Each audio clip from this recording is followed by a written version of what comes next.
అందరికీ నమస్కారం అండి. ఈరోజు శ్రీపాద శ్రీ వల్లభ స్వామి వారి చరితామృతంలోని 50వ అధ్యాయము పారాయణ చేసుకుందాము. 50వ అధ్యాయం పారాయణ చేసుకునే ముందుగా 49వ అధ్యాయంలోని కొన్ని ధ్యాన విశేషములను ప్రస్తావించుకుందాము. ఈ శ్రీపాద శ్రీ వల్లభుల మహిమలోని ఆయన యొక్క దివ్య లీలలని, ఆయన యొక్క అనుగ్రహము ఏ విధంగా ఉంటుంది అనేది మనకి అర్థం కావాలంటే మాస్టర్స్ మన యొక్క జ్ఞానాన్ని పెంచుకోవాలి మాస్టర్స్. తప్పనిసరిగా అందరూ ప్రతినిత్యము ధ్యానం చేస్తూ సజ్జన సాంగత్యం చేస్తూ అద్భుతంగా శ్రీపాద శ్రీ వల్లభ స్వామి వారి చరితామృతమును పదే పదే పారాయణ చేస్తూ ఉండడం వల్ల మన యొక్క జ్ఞానం పెరుగుతుంది, మన యొక్క జీవితాల్ని ఆనందమయంగా చేసుకోగలుగుతాం మాస్టర్స్. అందరూ కూడా ప్రతినిత్యము ధ్యానం చేయండి. ఇక మనము 50వ అధ్యాయం పారాయణ చేసుకుందాం.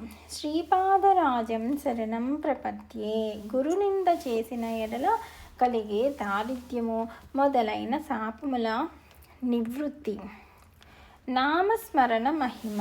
శ్రీపాద శ్రీ వల్లభుల వారు ఒక పర్యాయము నాతో శంకరపట్టు, మన అగ్నియజ్ఞము తరువాత ముఖ్యమైనది వాయుయజ్ఞము. నేను వాయుయజ్ఞమును కూడా ప్రారంభించబోచున్నాను అని చెప్పిరి. వాయుయజ్ఞమననేమో నాకు తెలియదాయను. కడుపు నొప్పితో ఒక వృద్ధ బ్రాహ్మణుడు కురుంగడ్డకు వచ్చెను. అతడు విపరీతముగా బాధపడుచుండెను. ఈ నొప్పిని భరించుట కంటే ఆత్మహత్య చేసుకుని మరణించుట మేలని అతడు పలికెను. అంతటా శ్రీపాదుల వారు, నీ పూర్వజన్మములో ఎందరినో నీ వాగ్బాణములచే బాధ పెట్టి ఉన్నావు, సూటీపోటీ మాటలతో హింసించినావు.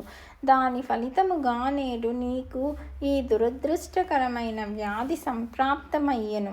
మానవుల వాగ్దోషములను పోగొట్టుకొనుటకు ఈ కలియుగములో భగవంతుని నామస్మరణమును మించినది లేదు. దీని వలన వాయుమండలమంతయును పరిశుద్ధము కావింపబడును. నేను కురుంగడ్డలో నామస్మరణమును మహాయజ్ఞమును ప్రారంభించుట ద్వారా దానికి శ్రీకారమును చుట్టుచున్నాను. యోగస్థాయిలో పరా, పశ్యంతి, మధ్యమ, వైఖరి అను వాగ్రూపములను నియంత్రించబోచున్నాను. ఎవరైనను సరే శ్రీపాదవల్లభ దిగంబర, దత్త దిగంబర అని మనస్ఫూర్తిగా నా నామస్మరణము చేసెదరో వారికి నేను అత్యంత సులభ ప్రాప్తుడనై శుభముల చేకూర్చెదను అనిరి. శ్రీచరణులు ఆదేశించినట్లు 3 రాత్రులు 3 పగళ్ళు కురుంగడ్డలో శ్రీపాద శ్రీ వల్లభ దిగంబర అను నామము చేయబడినది. ఆ 3 రోజులు మాత్రమే శ్రీపాదుల వారు రాత్రిపూట కురుంగడ్డలో నివసించుటకు అనుమతినిచ్చిరి. వృద్ధ బ్రాహ్మణుని కడుపు నొప్పి నివారింపబడినది. శ్రీపాదుల వారిట్లనిరి, వాయుమండలమంతయును ఈనాడు తప్పుడుగా మాట్లాడబడే వాగ్జాలముచే నిండి ఉన్నది. మానవుడు ఏదైనా ఒక వాక్కును ఉచ్చరించినప్పుడు ప్రకృతిలోని సత్వ రజోస్తమో గుణములలో ఏదో ఒక గుణమును గాని లేదా 2 గుణములను గాని లేదా 3 గుణములను గాని రెచ్చగొట్టుచున్నాడు. ఆ రెచ్చగొట్టబడిన గుణములు మంచికి దోహదము చేయని కారణమున పృథ్వీ వ్యాప్తస్తేజో వాయురాకాశముల మీద దుష్ప్రభావమును చూపుచున్నవి. ఈ పంచభూతములు దూషితమగులట వలన మొత్తము అంతయును దూషితమై మనిషి మనస్సు, శరీరము, అంతరాత్మ దూషితములగుచున్నవి. తద్వారా పాపకర్ముడగుచున్నాడు. దాని ద్వారా దరిద్రుడగుచున్నాడు. దరిద్రము వలన తిరిగి పాపమును చేయుచున్నాడు. పాపకర్ముడగుట వలన మనస్సు దూషితమై దానాది పుణ్య కర్మలను చేయలేకపోవుచున్నాడు. దాని వలన తిరిగి దరిద్రుడగుచున్నాడు. త్రికరణ శుద్ధి ఆవశ్యకత. మానవుడు దరిద్ర బాధల నుండి విముక్తుడు కావలెనన్నను లేదా ఇతరములైన పాపకర్మముల నుండి విముక్తుడు కావలెనన్నను మనోవాక్కాయములందు శుద్ధి కలిగి ఉండవలను. దీనినే త్రికరణ శుద్ధి అని అందురు. మనస్సునందు తలంచినదే వాక్కునందు రావలెను, వాక్కునందు వచ్చినదే కర్మలో నుండవలెను. త్రికరణ శుద్ధి పొందిన మానవుడు మహనీయుడగుచున్నాడు. మనస్సునందు తలంచునది ఒకటి, వాక్కు ద్వారా బహిర్గతమగునది ఒకటి. ఈ రెండింటికి పొంతన లేకుండా చేయునది మరొకటి. ఇదే త్రికరణ శుద్ధి లేకపోవుట. అప్పుడే దురాత్ముడవుచున్నాడు. ఈ కలియుగములో సులభముగా తరించుటకు అనేక మార్గములున్నవి. అందులో నామస్మరణము అత్యంత సులభప్రాయమైనది. నామమును నాలుక మీద నాట్యమాడించుట వలన పవిత్రమైన వాక్కులు పలుకుట అలవాటగును. నామమును చేయినప్పుడు మనస్సు దైవం మీద లగ్నమగునని మనస్సు కూడా పవిత్రమగును. తద్వారా పవిత్ర కర్మలను చేయుటకు ప్రేరణ కలుగును. కర్మ విమోచన.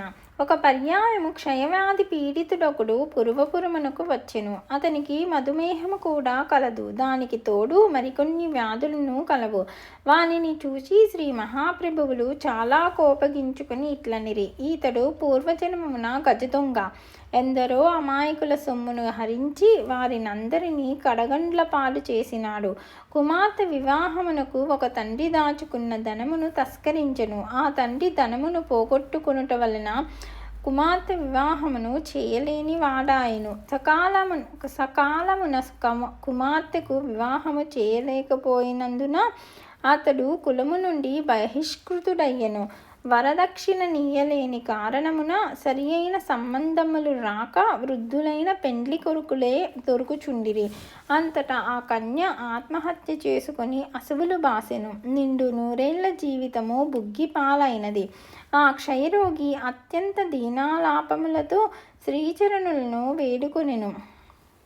దయాంతరంగులైన శ్రీచరణులు వానిని పంచదేవ్ పహాడ్ నందలి దర్బారులోని గోశాలలో పండుకొనపెట్టుడని చెప్పెను. అచ్చట దోమల బాధ మిక్కుటముగా నుండెను. వానికి త్రాగుటకు మంచినీళ్లు కూడా ఏవలదని గురుదేవులు శాసించిరి. వానికి ఒక కలలో రాక్షసులు కనిపించి వాని కంఠమును నొక్కి చంపుచున్నట్లు కలవచ్చినది. ఇంకొక కలలో పెద్ద రాతి బండ ఇతని ఛాతీపై పెట్టబడెను. ఆ బండ మీద బలిష్ఠులైన పెహిల్వాను ఒకడు కూర్చుండెను.